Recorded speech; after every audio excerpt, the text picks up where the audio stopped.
Okay, well, 134, page 134 is where I start section 8B, Louis Linteau and his claim about the 3:30 phone call from Jimmy Hoffa.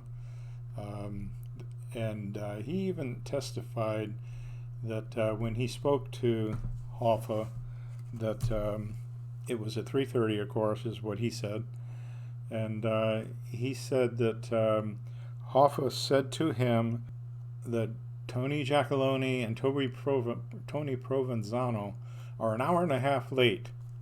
Now this is right after he hung up with his wife Josephine at 2:15, is that call recorded. And Josephine also attested to the time of the call. Hoffa was angry, so angry he's cussing, that these guys didn't show up to Josephine.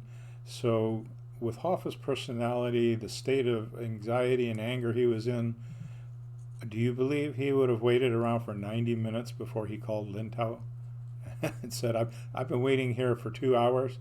Now that's because he was there at 2. So if that call didn't come in till 3:30, that's 90 minutes that he waited to call Louis Linteau. That's not feasible. The FBI didn't believe him. Their wording was that either conveniently or just absent-mindedly, Linteau is just lying about this time. Even though he testified in September to the same time, 3:30, he had other employees. There were several, but a few that testified was his business associate, Cynthia Green, who he was with when Hoffa showed up on the 30th to try and bring him along to the meeting. He left at about 10 after 1, and Hoffa showed up between 1:15 and 1:30, and then as he was only there for 10-15 minutes, mentioned his meeting with Tony G and Tony Pro and Lenny Schultz at the Marcus Red Fox for 2. And so he went from ASL to the meeting. But the witnesses that also testified at the Detroit grand jury in September were, besides Louis Linteau, Cynthia Green, his business associate. She fudged the time back to 3 o'clock.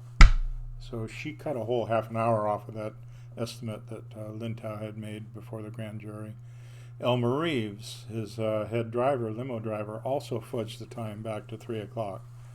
And he claims he's the one that announced Hoffa was on the other line. Now, remember, what was interrupted was a call to Thomas Carson. Thomas Carson was on the phone with Linteau, and he was at Local 299 office. He's the Detroit Metropolitan Airport supervisor.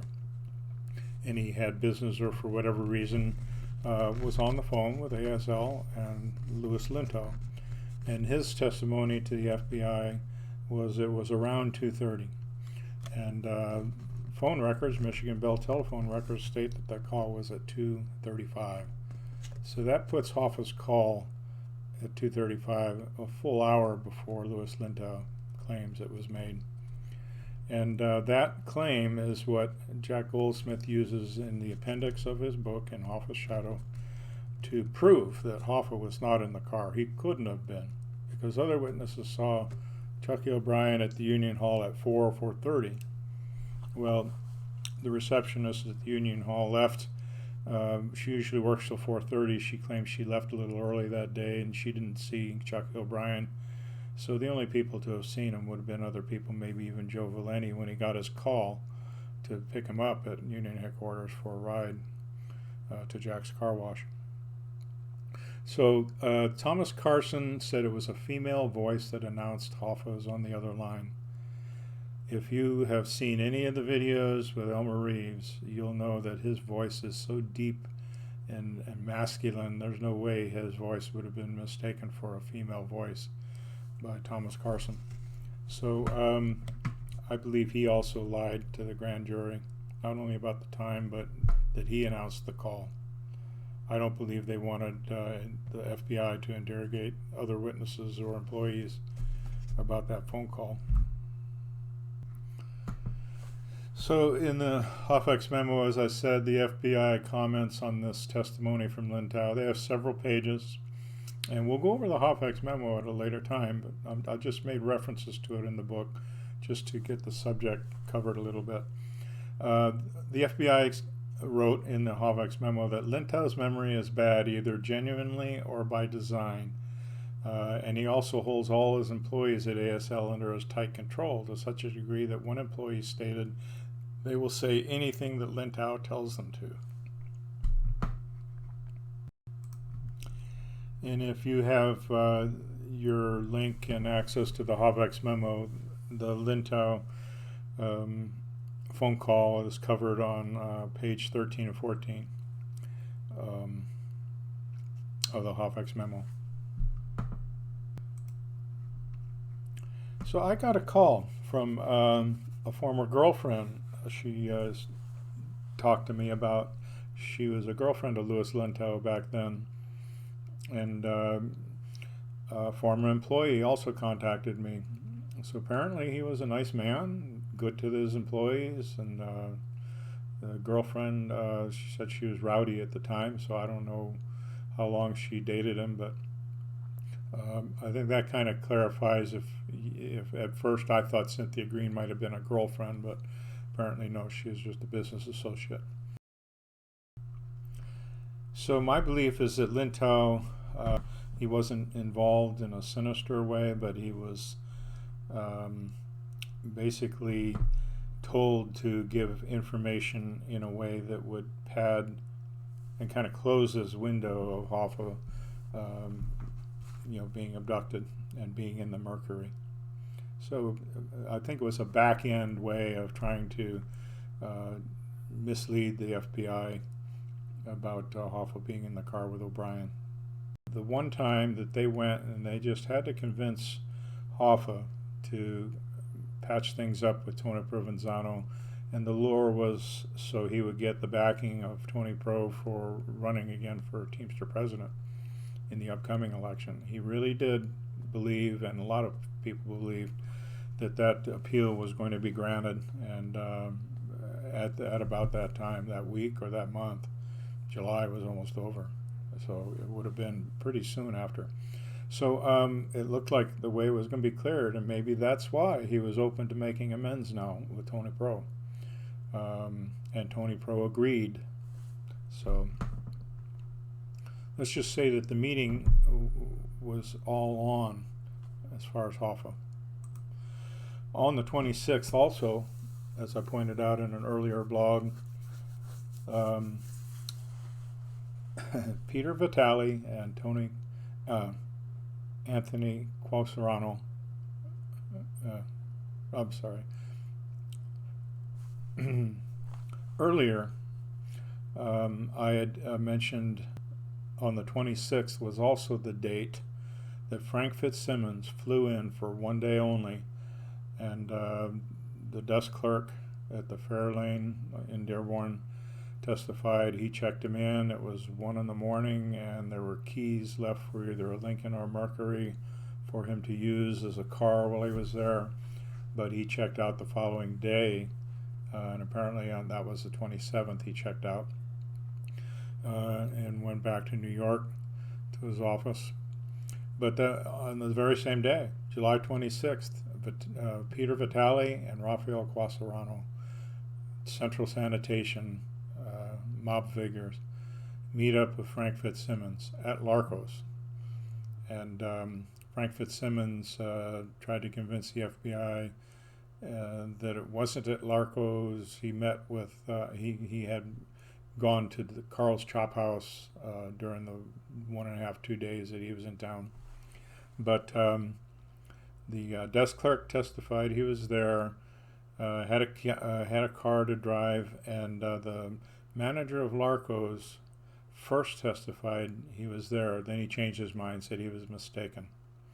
But the FBI believed Fitzsimmons was there with Vitale and Quasarano. Incidentally, on page 137, I did go ahead and included some excerpts from the Hoffa memo regarding that phone call. So on page 19 and 20 of the Hoffa memo, it kind of it's a brief summary talking about how many witnesses there were. It says there were 6 eyewitnesses to the presence of Jimmy Hoffa at the Macca's Red Fox on July 30th. between 2 and 2:45. And 5 of them actually spoke to Jimmy Hoffa. One of the witnesses that spoke to him, one of the 5, mentioned that Josephine was about to have cataract surgery.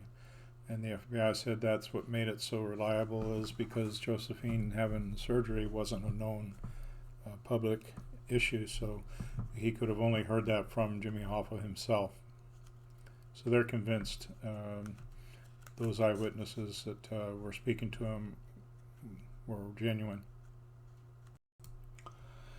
So later I will get into more in depth with a few of these subjects, the witnesses and what they saw, and then tie that to the Tubmans, Francis and Ken.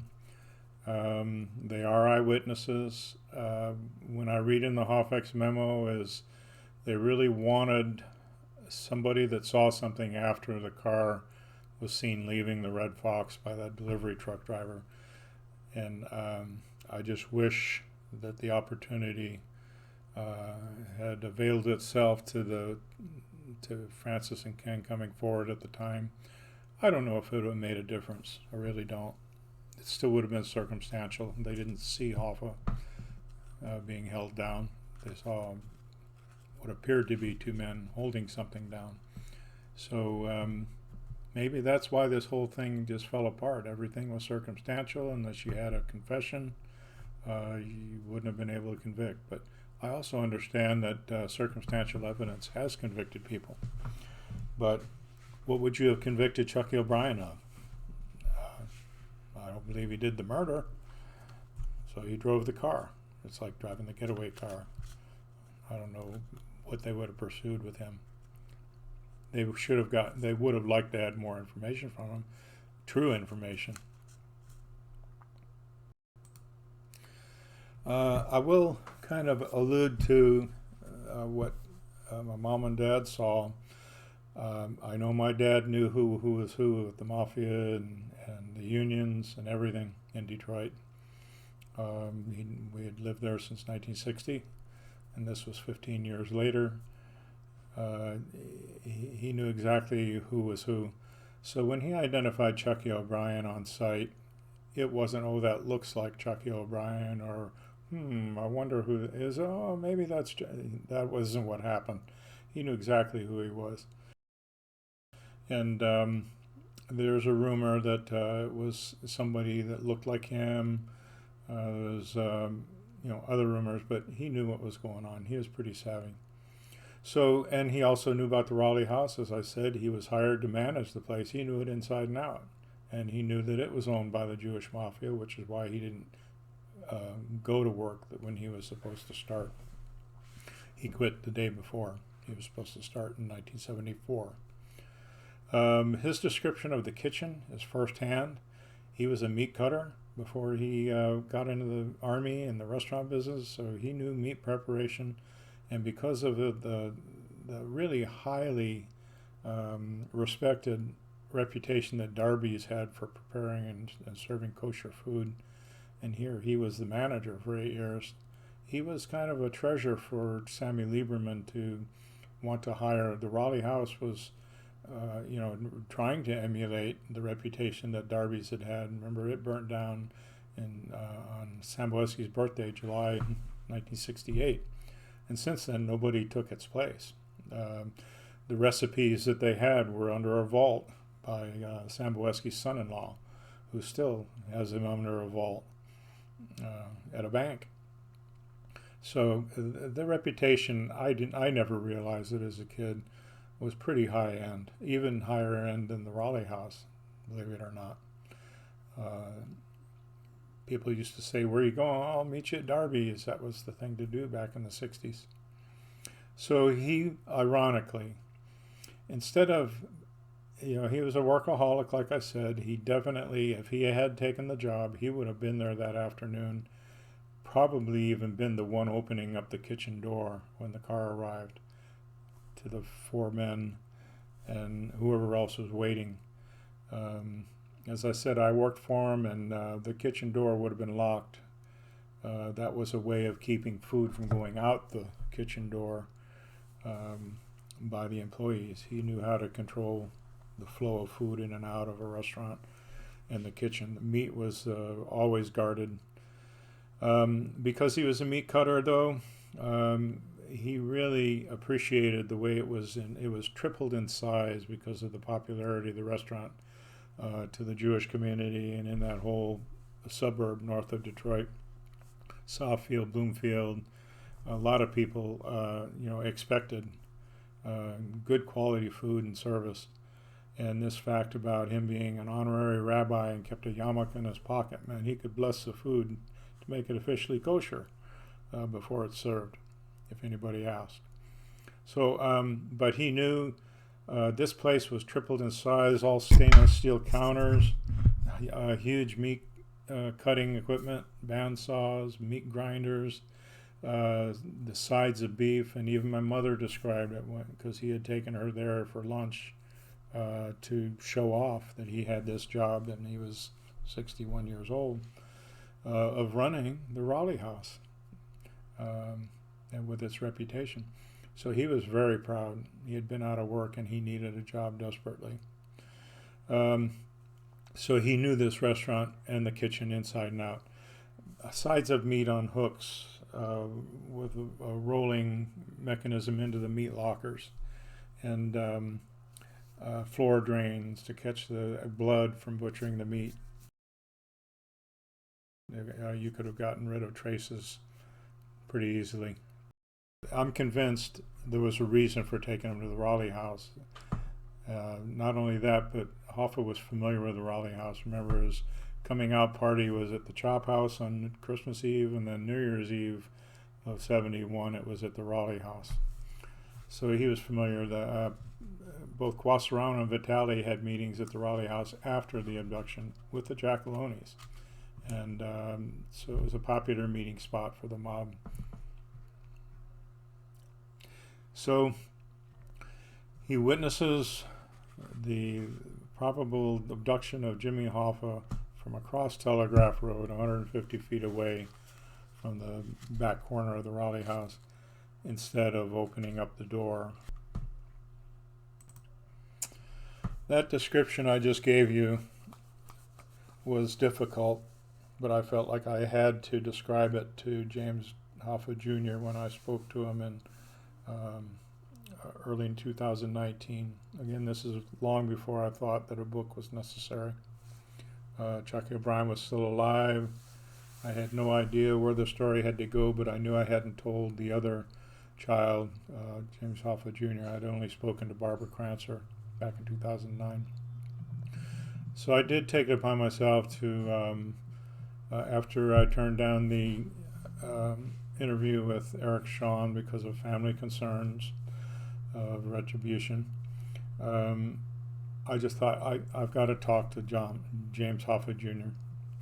And when I got to this part about the Raleigh House kitchen, I felt like I had to be real careful with what I said.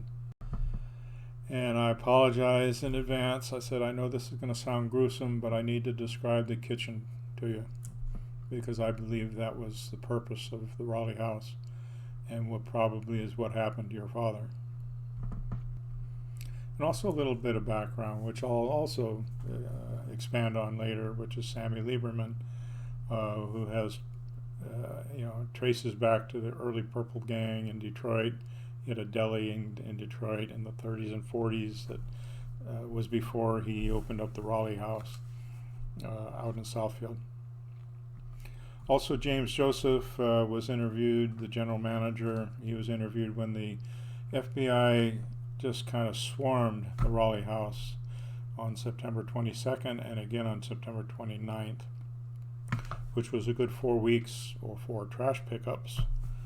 4 Fridays is when their trash pickup was Fridays since the abduction. So them going through the dumpster was because they had no idea what the Tubman saw, the trash truck waiting. They may have presumed it was the dumpster, and were there traces, you could only load it from inside the restaurant.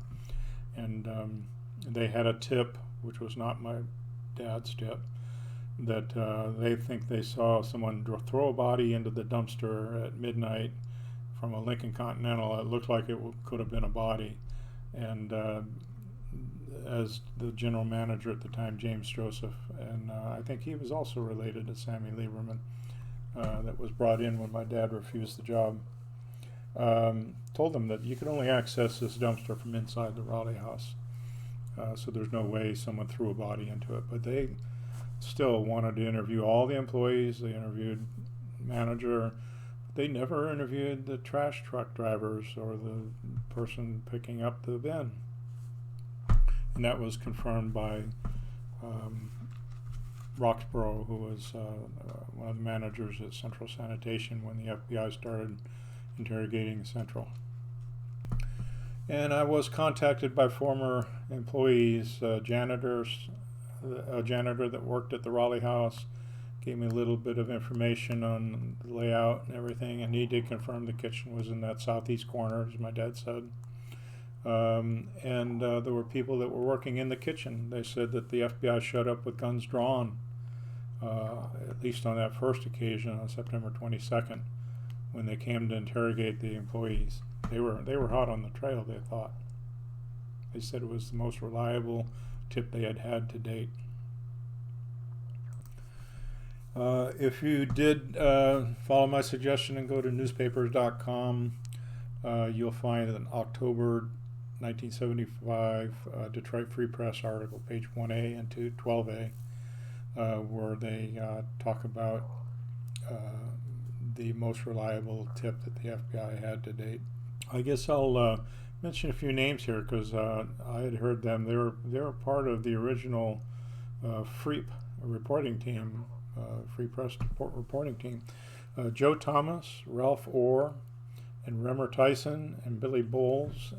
Fred Gerard co-wrote this article about the FBI and the Raleigh House. And the U.S. Organized Crime Task Force lead director, I guess, was Robert Ozer. And he also called the Raleigh House as come to us in good, usable fashion. We're prepared to go forward with it wherever it might take us. So that was his comment about the two raids. I intend to submit a request for Freedom of Information Act files on the layout, floor plan, and different aspects of the Raleigh House. So I'll have that for you at a future time. It may take a couple of months to get. And a brief summary of this Central Sanitation truck and that was parked right within feet of where the Mercury came to a stop. As both Mom and Dad said, it had stuck out 2/3 of the way. They could tell it was the very same car, maroon-colored Mercury that had ridden right next to them within a couple of feet for 5 miles down Telegraph Road. They had slowed way down and were looking in the direction of the back of the Raleigh House, and they had seen that it had come to a stop, and within just a few feet is where this garbage truck, and as my mom said in the video in Blog 11, it was a big garbage truck, a Detroit City garbage truck. And don't get confused that Central used to be Tri-County. That was in '74. It was converted over, and my contact at Central Sanitation said that they actually stole customers that had been with Tri-County and made them their customers at Central in Hamtramck. But this truck was sitting there, the garbage truck, facing Telegraph, not parked the same direction but perpendicular to the way the Mercury was, and they could see the driver was seated behind the wheel. So they had a clear view, clear visibility. That's not that far of a distance, 150 feet. So I'm going to go ahead and end this blog and withhold the Central Sanitation portion of it because I do have some new update information on that. And because I do have another contact since the book, I'd like to elaborate more on his take on the facility and what he observed back during 1975. So let's go ahead and end it. Thank you for joining me. Again, please like, follow, and share with as many people as you can. some of this information you will not hear anywhere else. Let me tell you about the way he looks, the way he acts.